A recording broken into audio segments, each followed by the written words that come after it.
If you are comfortable today with what you were comfortable with yesterday, you're already in trouble. Nobody ever went uphill by accident. You have to be intentional with what you do and who you are.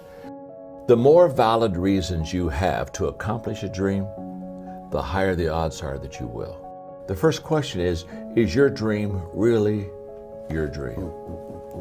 And that's where we start, Ed. Because can I tell you something? If your dream isn't really your dream, ain't going to work.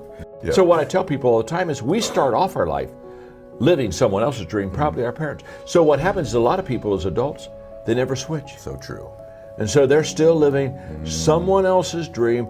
They're putting on someone else's armor, and they just aren't going to achieve because it's not who they are. It's not their dream. So I think a lot of times we have clarity on where we should go, but there's a lot of emotion that holds us back. Sure.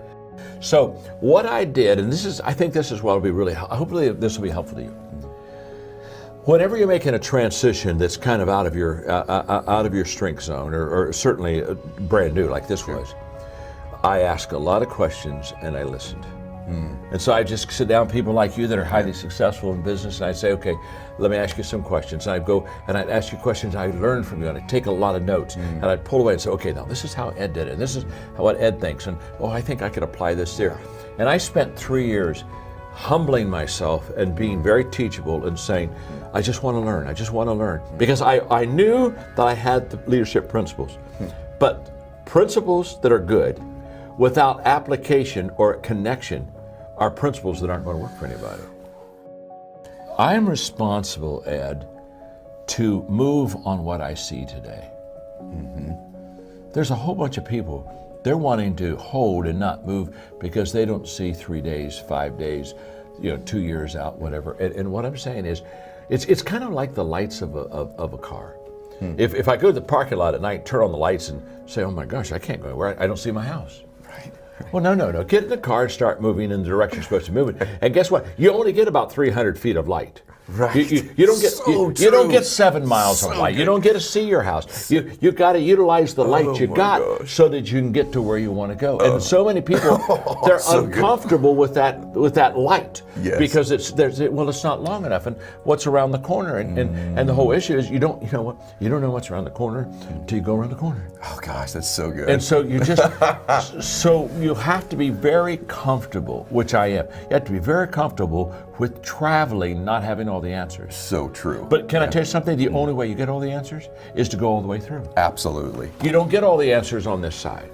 And so if I've got to have it lined up and straight and right, and I feel comfortable with it, then I'll never be the leader. And I really believe this, Ed. I believe a lot of leaders fall short because they're unwilling to take what they know now and act on it. And so therefore, they never get to know what they could know. No matter how gifted you are, no matter how committed you are, if you're out of position, you're not going to be successful. That's why everybody needs to find their sweet spot.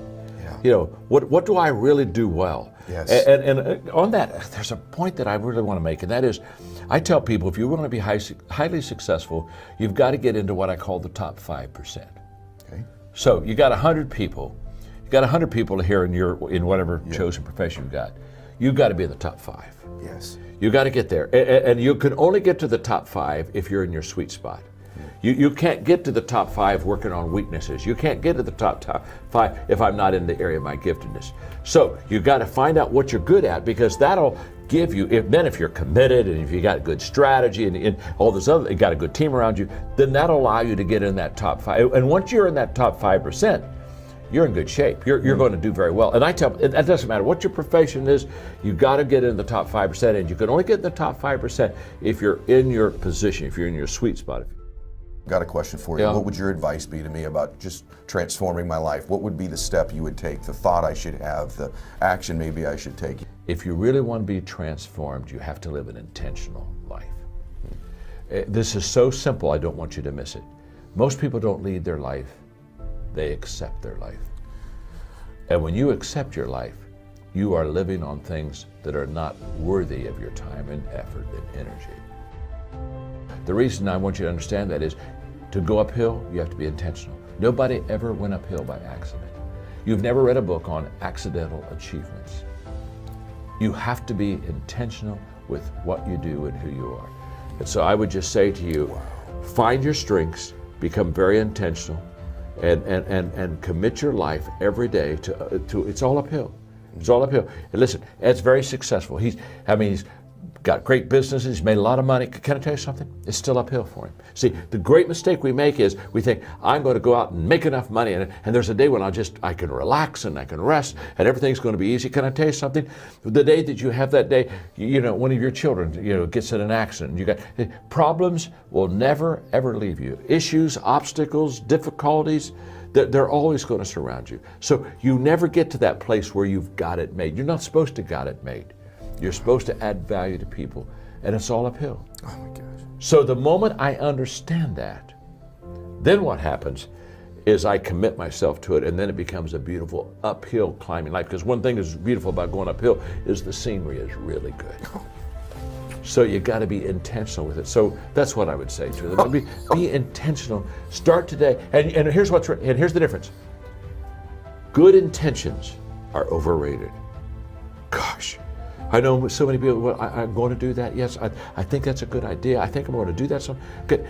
Good intentions are the most overrated phrase in the world. You've got to go from good intentions to good actions.